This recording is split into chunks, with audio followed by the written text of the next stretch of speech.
La pole position es el primer paso para la victoria, y donde la demostración de calidad del piloto se jacta de una sola vuelta. El riesgo incrementa y la posibilidad de quedar fuera está a un abrir y cerrar de ojos. Le pegó a la pared en la última curva. Le pegó a la pared, decíamos que estaba en el límite de estrellarse contra la pared. El formato es sencillo.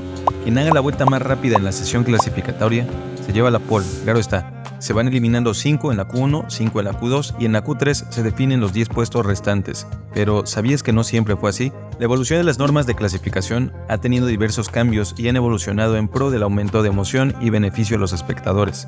Al final de todo, el deporte está orientado al entretenimiento.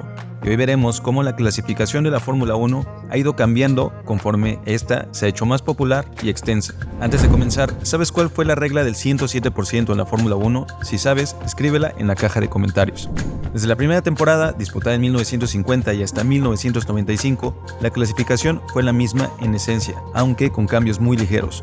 Esta se dividía en 2 sesiones, en viernes y sábado respectivamente. El formato era tan simple como marcar el mejor tiempo global, es decir, tomando en cuenta las 2 sesiones, y este se llevaría la pole.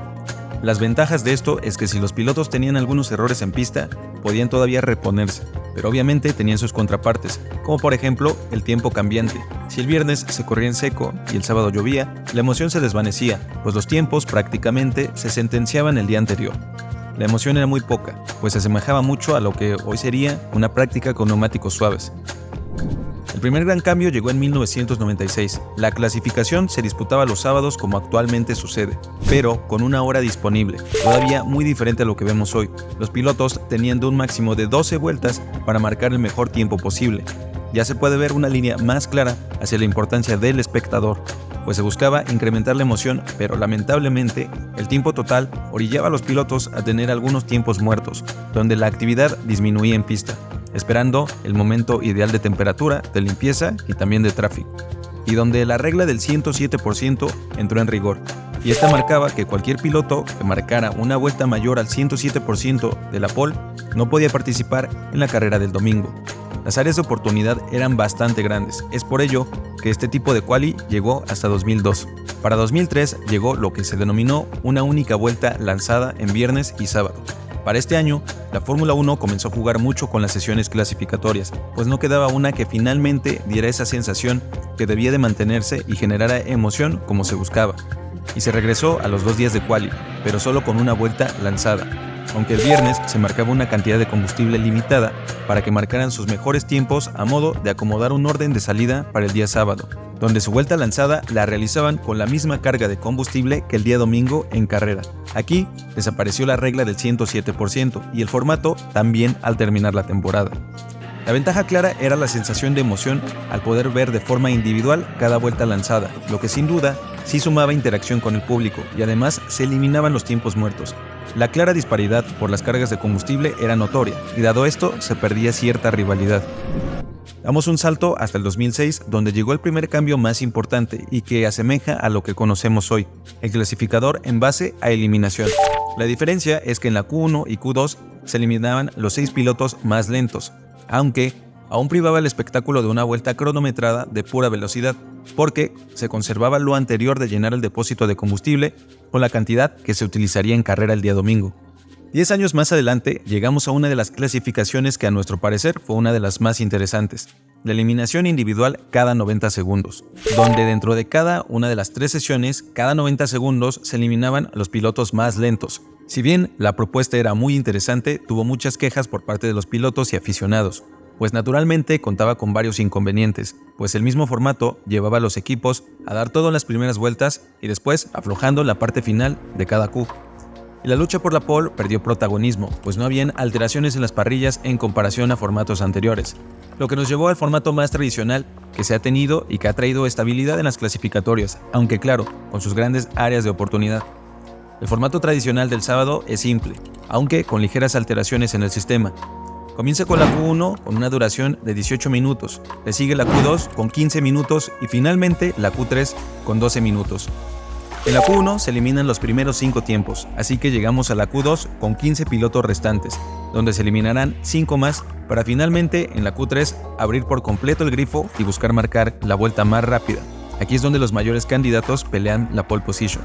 Aunque este formato es el que más ha agradado a los puristas del deporte, la Fórmula 1, desde su adquisición por Liberty Media, sigue buscando la manera de introducir más emoción al fin de semana. Y por qué no decir más ingresos, porque es el objetivo principal. En 2001 se introdujo el primer formato Sprint, como parte del fin de semana de carrera, que aunque no forma parte del clasificador de carrera, es un formato extra que otorga puntos a los pilotos, donde corren una distancia de 100 kilómetros, aproximadamente un tercio de carrera regular, y se otorgan 8 puntos al ganador y en disminución de un punto hasta llegar al octavo puesto, es decir, un punto.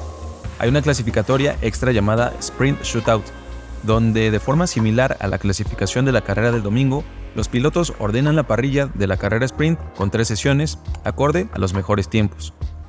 A pesar de que la propuesta es interesante, al ser un evento aislado, los pilotos suelen ser cautos, pues la idea es llegar sano y salvo a la carrera del día siguiente, y cualquier error en el sprint podría costarles la participación del día domingo.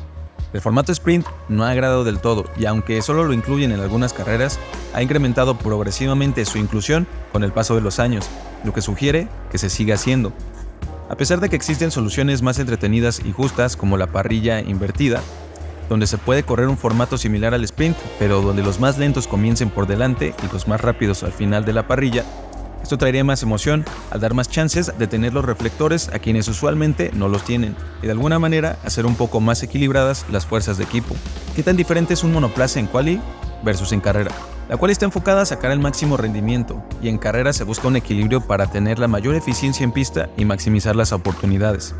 Recordemos que el monoplaza cuenta con una unidad de potencia híbrida, por lo tanto, dispone aparte del motor a combustión de potencia eléctrica, que en realidad son 2 unidades extra, la MGUK y la MGUH. La primera recupera la energía de la frenada y la segunda utiliza el calor de los gases del escape del vehículo para recuperar energía.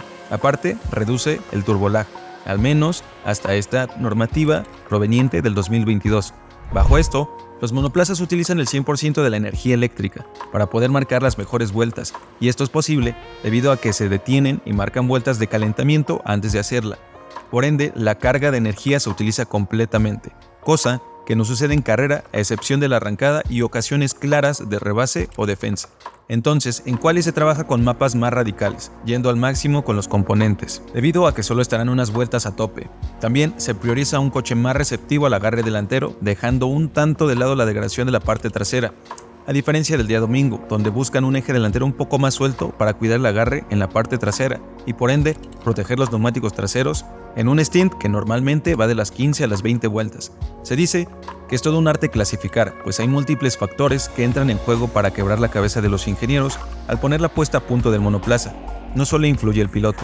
Primero, deben de analizar la pista a correr, ya que de una u otra forma los parámetros pueden cambiar totalmente debido al trazado del circuito, el tipo de pavimento, la altura, la humedad, la temperatura y el estado de los componentes del monoplaza, inclusive el viento o si se correrá en seco o en mojado. En fin, las variables pueden seguir sumándose, para al final dejar la puesta a punto para cada piloto y su estilo de conducción, porque esa variable en juego también es importantísima. Claro que esto es solo un poco de lo que se podría hablar acerca de este tema, pero sin duda el arte de la clasificación es sumamente complejo e increíble a la vez. Todo el trabajo realizado en simuladores, vueltas simuladas por los ingenieros y el análisis de esta data para llevar a los pilotos la puesta a punto que mejor se adapte a sus necesidades presentes y que todo se defina en unas cuantas milésimas. Se sigue especulando todavía acerca de cómo hacer más emocionantes los fines de semana, y aunque el formato tradicional brinda esa estabilidad que gusta y deja un buen sabor de boca normalmente, si un cambio en realidad es a favor del espectáculo, no se desprecia la idea. Gracias por llegar hasta aquí. Si te gusta el contenido, considera suscribirte, regálanos un like y comparte. Nos vemos en el siguiente video.